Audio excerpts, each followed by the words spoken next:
That's enough.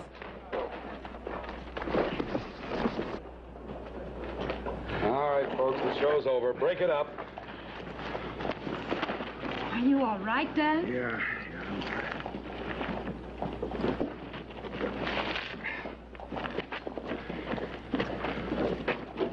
I thought I told you no fighting. He was pushing around that woman. That woman happens to be his wife. Leave it to you to go poking into a family quarrel. Dan, when I left Mason City, I didn't do it because I hoped you'd follow me. But I did. For what? I kind of think that would be obvious. Prove that you love me? Well, now that you mention it. Or to find out if I still love you. Dan, that's never been the question. Em, you knew what I was when you married me. Yes. Yes, I did. But I was still young enough to think I could learn to live with it.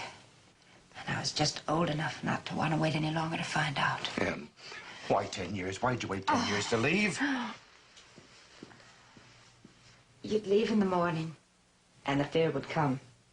But at least when you got home at night, it went away. So after a while, I got so I could live with it. It was like living with a third person in the house. I got used to having it there. Well, this then. Why this? 3 months ago, in that fight with the Carsons. Oh, Em, that never should have happened. I mean, I thought I had him covered. I didn't know there's somebody coming in from behind. And he nearly caved the side of your head in.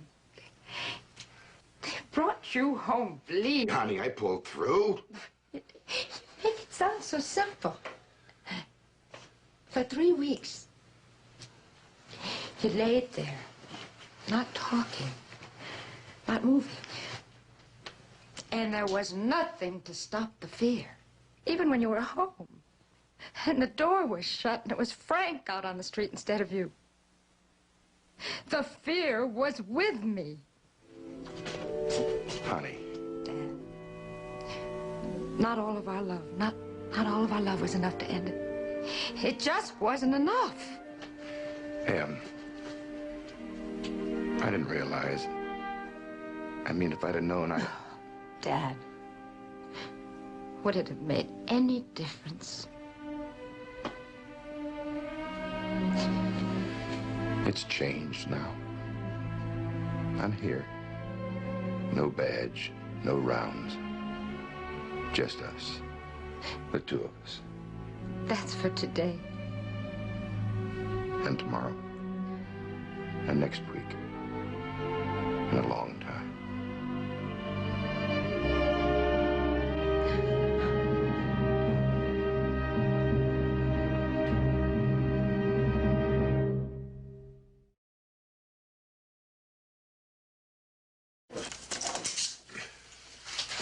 Well, now all the people on the street can look in and see how the porters are doing. Well, let them look. By tomorrow, all they'll be able to see is an empty room. Yeah, hey, listen, by the way, did you arrange with George to pick up this furniture? Oh, yes, I did.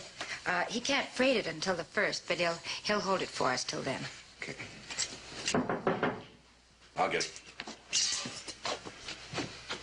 Hey. Hello, Dan.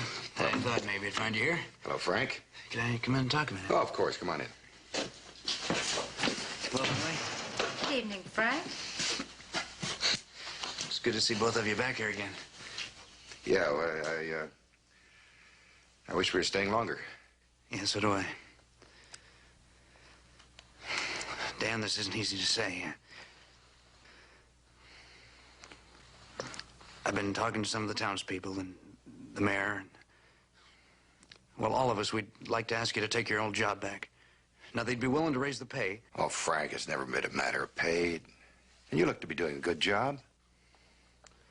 Well, it's just too big for me, Dan. I found that out this last month. Now with these 3 outfits in town, well, I'm a good deputy, but I'm afraid that's it. Frank, you know why Dan left, don't you? Well, yes, ma'am, but he's back now, and I figured with me and another deputy if he figured he needed one. In other words, you'd guarantee his safety? Dan?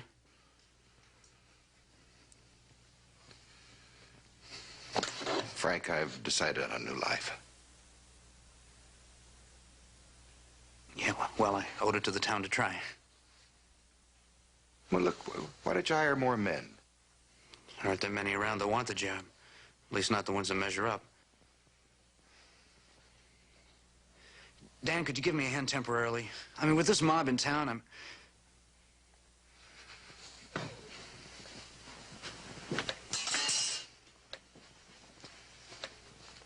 I'm sorry, Frank. I mean, we got a lot more to do here, and we're leaving tomorrow. I'd like to help you. Believe me, I really would, but I have a suggestion for you. Whenever there is more than one outfit in town, I used to insist that the men leave their guns back in camp. well, maybe that's the difference between us, Dan. You could insist. I can only ask. Good night. Good night, Frank.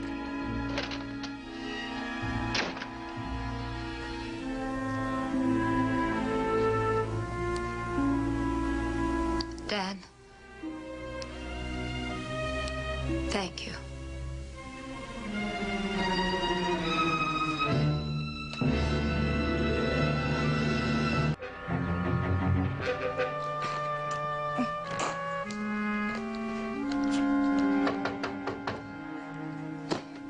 Come in, Freddie. Will you give me a hand with this, please? Sure. I thought it was the boy from the stage line. I just wondered if your husband was here. No, he's not. I stopped by his office. He wasn't there either. He's probably out making his rounds. Well, I just wanted to give him this money. Maybe you could give it to him for me. Money? Yes, he has some wages coming from the ranch. Foreman wanted to make sure that he gets it. Well, I'm afraid I can't help you. I'm going to be on 11 o'clock stagecoach. You won't be seeing him before you leave?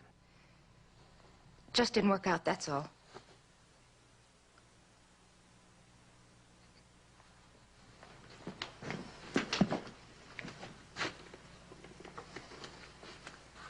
Mrs. Porter, your husband tried very hard. Oh, I know that. I saw how tired he was. Well, it just wasn't from the work. Well, it's hard to see someone who's half his age do a job better than he can. That fight you had didn't make things any easier for him. That's right. Well, the trouble between us, we were able to straighten that out. Well, I'm very glad. I wish you had as much success with the trouble between us. We were able to straighten things out because, well, we understood each other. Oh, I suppose you think I don't understand. I suppose he told you it was all my fault. No, ma'am. He just said he quit the law, and that was all there was to it. He wasn't looking back, and he wasn't griping. Well, he never does. He just goes out and does his job, and nothing else interferes. That's right. He goes out and does a lousy, thankless job that he doesn't get paid enough money for. And nobody cares if he gets killed or not. And to top it all off, his wife decides she can't take it, and so she walks out on him. And he gives up the only other thing that meant anything to him. Just to get you back. Sorry, Mrs. Porter. It wasn't any of my business. But I can see why he picked the job over you. You'd do the same thing. You and him. Neither of you could realize what it's like for me. Well, maybe I never could. But I know Dan thought about it, or he wouldn't have left. No, I think the trouble is, you never once thought what it was like for him.